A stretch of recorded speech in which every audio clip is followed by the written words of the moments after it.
بسم اللہ الرحمن الرحیم الحمدللہ رب العالمین اللہم صلی علی محمد وعلی آل محمد کما صلیت علی ابراہیم وعلی آل ابراہیم انک حمید مجید۔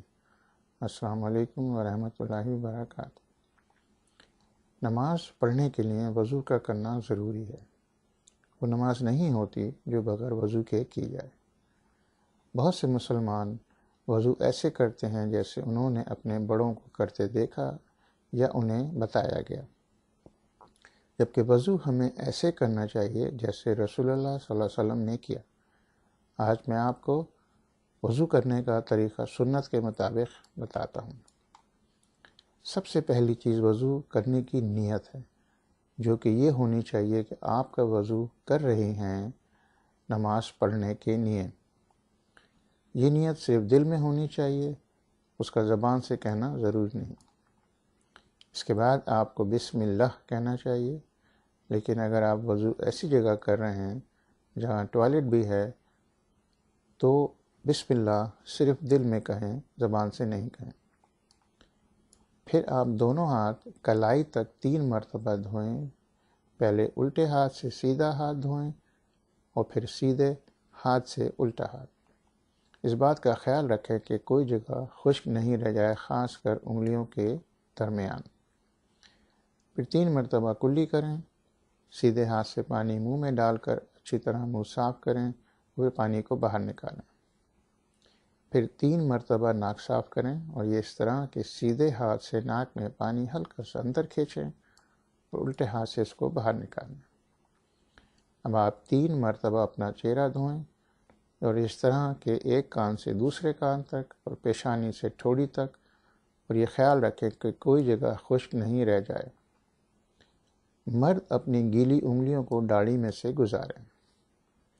اب آپ 3 مرتبہ سیدھے ہاتھ کو دھوئیں، انگلیوں سے لے کر کونی تک، اور پھر الٹے ہاتھ کو اسی طرح 3 مرتبہ دھوئیں۔ خیال رکھیں کوئی جگہ خشک نہ رہ جائے۔ اب آپ اپنی ہتھیلیوں کو گیلا کریں اور اپنے سر پہ پھیریں۔ شروع کریں ماتھے سے اور اس کو گردن تک لے جائیں جہاں بال ختم ہوتے ہیں، اور پھر اسی طرح سے ہتھیلیوں کو واپس ماتھے تک لے کر آئیں۔ بعض لوگ اس کے بعد گردن کے سیدھے اور الٹی طرف ہاتھ پھیرتے ہیں، جو کہ صحیح نہیں ہے۔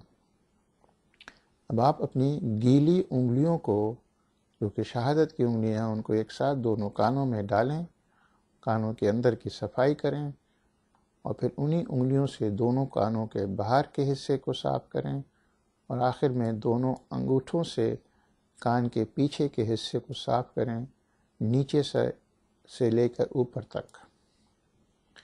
اب آپ آخر میں دونوں پاؤں 3 مرتبہ ٹخنوں تک دھوئیں، پہلے سیدھا پاؤں اور پھر الٹا، اور یہ خیال رکھیں کہ پاؤں کا کوئی حصہ خشک نہیں رہ جائے، خاص کر انگلیوں کے بیچ میں اور ایڑی کے پیچھے۔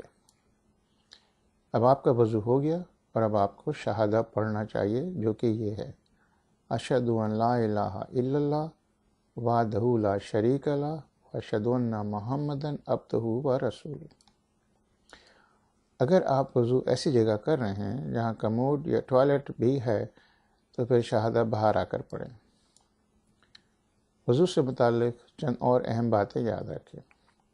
موزوں کے اوپر مسح کرنے کی سنت سے اجازت ہے، یہ سنت سے ثابت ہے، جبکہ اگر یہ شرائط پوری ہوں: آپ نے موزے وضو کرنے کے بعد پہنے ہوں، موزے ایڑی تک آ جاتے ہوں۔ موزوں پر مسح صرف اوپر کے حصے پہ کرتے ہیں۔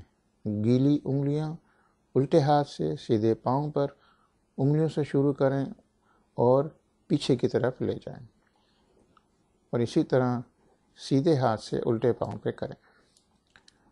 موزوں پر مسح کرنے کی اجازت مقیم یعنی جو گھر میں ہے اس کو 1 رات اور 1 دن ہے، اور سفر میں 3 رات اور 3 دن ہے۔